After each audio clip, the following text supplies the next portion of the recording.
Hello there, it's Patrina again with Do You Have a Couple of Minutes? And today I want to know if you have a couple of minutes to talk about understanding burnout, really identifying what burnout looks like. Many of us might not recognize burnout until we're really deep into it, maybe feeling very depleted and seeing our productivity decline.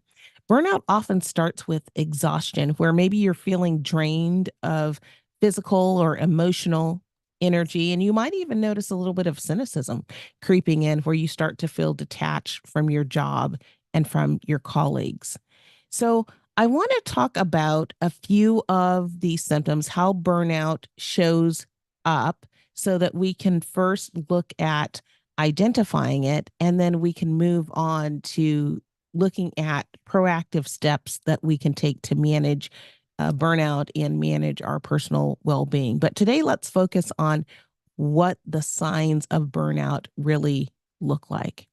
So, again, one of them might be chronic fatigue, feeling tired all the time, not just physically tired, but emotionally and mentally exhausted. Even after you've rested, you might still feel drained and lacking energy. The second one is cynicism and detachment. You might notice yourself becoming increasingly cynical about your job or maybe about the people that you work with. And there's this growing sense of detachment or feeling like you just don't care anymore about the things that used to bring you great passion. A third thing might be feelings of ineffectiveness and lack of accomplishment, experiencing diminished personal achievement and lack of satisfaction in those things that you are accomplishing. You might feel that no matter how hard you work, you're not achieving what you should. A fourth thing might be health problems. Burnout can manifest itself physically, leading to symptoms like headaches, stomach aches, intestinal issues. So you want to look out for those things. Sleep habits might be impacted as well. A fifth thing may be decreased performance. Your work performance may decline. Tasks that you once found very easy or enjoyable might now seem burdensome, or you just may be procrastinating on them, maybe even missing some deadlines.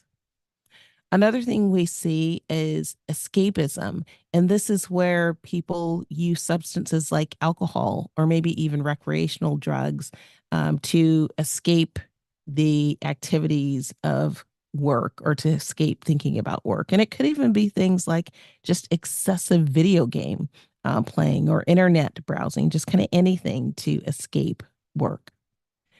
You might notice that you are also more irritable.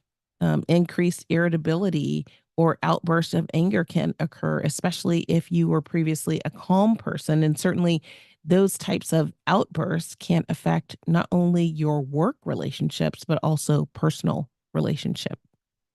An eighth thing would be lack of focus, just finding it really hard to concentrate on things.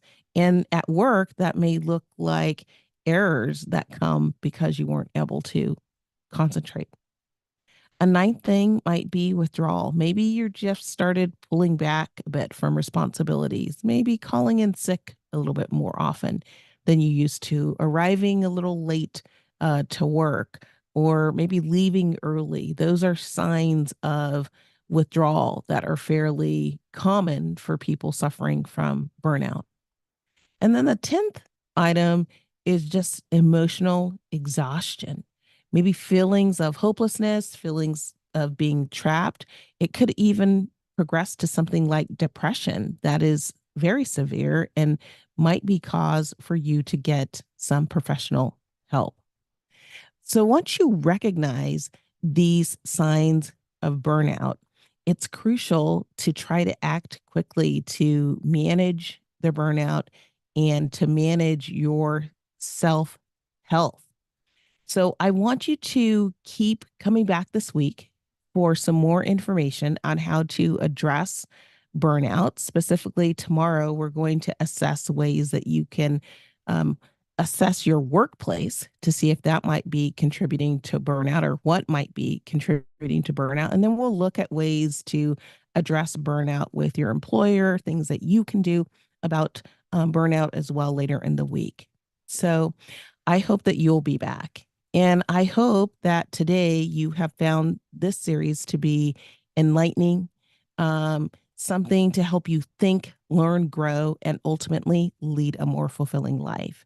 And I hope that if you are finding some value in the series, that you will share it with others so that they can come along our learning journey as well.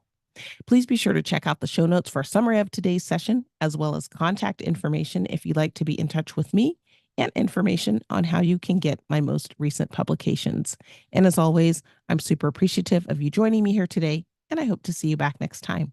Until then, bye bye.